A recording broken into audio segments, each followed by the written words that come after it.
থাকবে কাহিনী? হ্যাঁ মনে থাকবে বড়রা? এটাকে বলা হয় শানে নুজুল। এটাকে কি বলে রে? শানে নুজুল। কি বলে বলো? শানে নুজুল। অর্থাৎ সূরা কি কারণে নাযিল হয়েছে, সূরা নাযিলের প্রেক্ষাপট বুঝছো? তাহলে আবু লাহাব রাসূল সাল্লাল্লাহু আলাইহি সাল্লামকে কি করছে?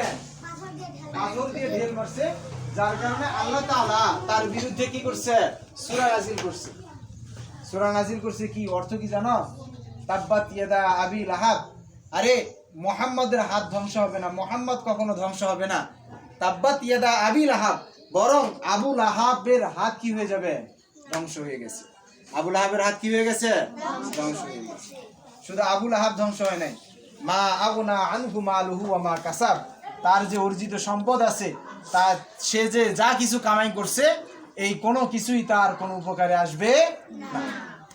বুঝছো? আরো কি আছে? সায়াসলা না রং দাতা লাহাব, যে মেলিহান শিখাযুক্ত জাহান্নামে তাকে কি করা হবে? অচিরেই সেক দেওয়া হবে, জ্বালানো হবে। বুঝছো? কি করানো হবে? জ্বালানো হবে। তোমরা কি ওই জাহান্নামে জ্বলতে চাও? তোমরা কি জাহান্নামের আগুনে পুড়তে চাও? কথা বলে না, এত আস্তে বললে তো বুঝে জোরে বলো। তোমরা কি জাহান্নামের আগুনে পুড়তে চাও? তাহলে তোমরা কি চাও? জান্নাত চাও, তাই না? জান্নাত চাওয়ার জন্য তোমাদেরকে নামাজ পড়তে হবে। কি পড়তে হবে? কারণ বলা হয় যে নামাজ হচ্ছে জান্নাতের চাবি। কিসের চাবি রে? এই নামাজে দাঁড়িয়ে যদি তোমরা একজন আরেকজনকে গুতা মারো, একজন আরেকজনের সাথে ফিস ফিস ফিস ফিস করে কথা বলো, একজন আরেকজনের পায়ের মধ্যে এভাবে লাথি দিয়ে ধরো, নামাজ হবে? এই নামাজ কি জান্নাতের দরজার চাবি হবে? তাহলে আমাদেরকে নামাজ পড়তে হবে কিভাবে? সুন্দরভাবে, ভদ্রভাবে। কি করতে হবে?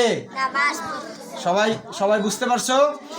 ঠিক আছে। আল্লাহ তাআলা আমাদের সকলকে আমল করা তৌফিক দান করুন। সকলে বলে আমিন।